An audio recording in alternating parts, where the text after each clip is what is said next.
ទាំងនេះគឺជានាវាមួយទឹក5ប្រភេទដែលមានគ្រោះថ្នាក់និងកំពុងតែគ្រប់គ្រងដោយប្រទេសនានានៅលើពិភពលោកទី1នាវាមួយទឹកដើរដោយម៉ាស៊ីនម៉ាស៊ូតនិងអគ្គិសនីវាត្រូវបានប្រើប្រាស់ម៉ាស៊ីនម៉ាស៊ូតដើម្បីបើកបរនៅលើផ្ទៃទឹកនិងសាកថ្មហើយនៅពេលដែលវាមួយចុះទៅក្រោមទឹកវាក៏បានបដូរទៅប្រើថាមពលអគ្គិសនីវិញហើយមានប្រទេសជាង40នៅលើពិភពលោកកំពុងតែប្រើប្រាស់វាហើយប្រទេសដែលកំពុងប្រើប្រាស់វាច្រើនបំផុតមានដូចជារុស្ស៊ីចិនជប៉ុនកូរ៉េខាងត្បូងកូរ៉េខាងជើងនិងប្រទេសអាល្លឺម៉ង់ផងដែរទី2នាវាមួយទឹកប្រយុទ្ធដើរដោយថាមពលនុយក្លេអ៊ែរវាមានរេអាក់ទ័រនុយក្លេអ៊ែរដោយផលិតថាមពលបានដោយខ្លួនឯងមិនចេះអស់ហើយអ្វីដែលអស្ចារ្យជាងនេះទៅទៀតនោះគឺវាអាចជ្រមុជចូលទៅក្នុងទឹកបានរាប់ខែឬរាប់ឆ្នាំដោយមិនចាំបាច់ងើបឡើងមកលើផ្ទៃទឹកឡើយនៅពេលបច្ចុប្បន្ននេះនៅលើពិភពលោកមានប្រទេសតែ6ប៉ុណ្ណោះដែលមានសមត្ថភាពផលិតនិងគ្រប់គ្រងនាវាប្រភេទនេះដោយប្រទេសទាំងអស់នោះមានដូចជាទី1សហរដ្ឋអាមេរិកមានច្រើនជាងគេនិងទំនើបបំផុតទី2ប្រទេសរុស្ស៊ីគឺជាគូប្រជែងរបស់សហរដ្ឋអាមេរិកនៅក្រោមផ្ទៃសមុទ្រទី3ប្រទេសចិនកំពុងតែពង្រីកវិសាលភាពកងទ័ពជើងទឹករបស់ខ្លួនយ៉ាងលឿន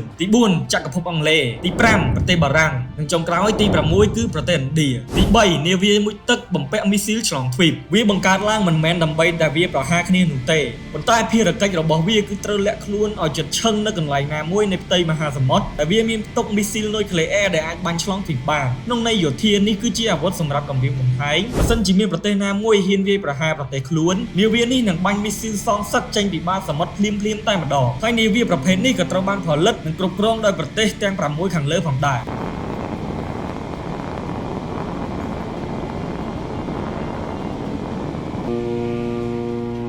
4នាវាមួយទឹកស្រាវជ្រាវនិងរុករកវាគឺជានាវាខ្នាតតូចភាគច្រើនអាចជិះបានពីគ្នា2នាក់ទៅ3នាក់តែប៉ុណ្ណោះដែលអ្នកវិទ្យាសាស្ត្រប្រើវាសម្រាប់ចុះទៅរុករកនៅបាតសមុទ្រជ្រៅៗដែលមនុស្សយើងមិនធ្លាប់បានទៅដល់ភាគច្រើនវាជារបស់ប្រទេសមហាអំណាចសេដ្ឋកិច្ចនិងវិទ្យាសាស្ត្រដូចជាសហរដ្ឋអាមេរិកចិនរុស្ស៊ីជប៉ុននិងបារាំងជាដើមទី5ដ្រូនក្រោមទឹកឬនាវាគ្មានមនុស្សបើកវាប្រៀបបានដូចជានឹងដ្រូនហោះលើមេឃដែរក៏ប៉ុន្តែនាវាប្រភេទនេះមិនមានមនុស្សជិះខាងក្នុងនោះទេវាត្រូវបានបញ្ជាពីចម្ងាយឬត្រូវបានរៀបចំដោយប្រព័ន្ធធ្វើការដោយស្វែងប្រវត្តិបច្ចេកវិទ្យានេះកំពុងតែប្រកួតប្រជែងគ្នាយ៉ាងស្វិតស្វាញរវាងសហរដ្ឋអាមេរិកចិននិងរុស្ស៊ីផងដែរប្រទេសទាំងអស់នោះកំពុងតែផលិតដ្រូននៅក្រោមទឹកដែលអាចហែលបានចម្ងាយឆ្ងាយនិងស៊ើបការឬថែមទាំងអាចបំពាក់អាវុធបានទៀតផងនាវាមួយទឹកគឺជាអាវុធសម្ងាត់ដ៏មានឥទ្ធិពលនិងគ្រោះថ្នាក់បំផុតរបស់មនុស្សជាតិដែលកំពុងលាក់ខ្លួនក្រោមផ្ទៃមហាសមុទ្រមិនថាវាប្រើប្រាស់សម្រាប់ការពារជាតិឬសម្រាប់ការរុករកអាថ៌កំបាំងរបស់ធម្មជាតិប៉ុណ្ណោះទេប្រសិនបើមានការធ្វេសប្រហែសតែបន្តិចវានឹងអាចបំផ្លាញពិភពលោកបានយ៉ាងងាយបំផុតអ្នកទាំងអស់គ្នាយល់យ៉ាងណាដែរចំពោះអាវុធដ៏សាហាវប្រភេទនេះ Follow សម្រាប់វីដេអូក្រោយ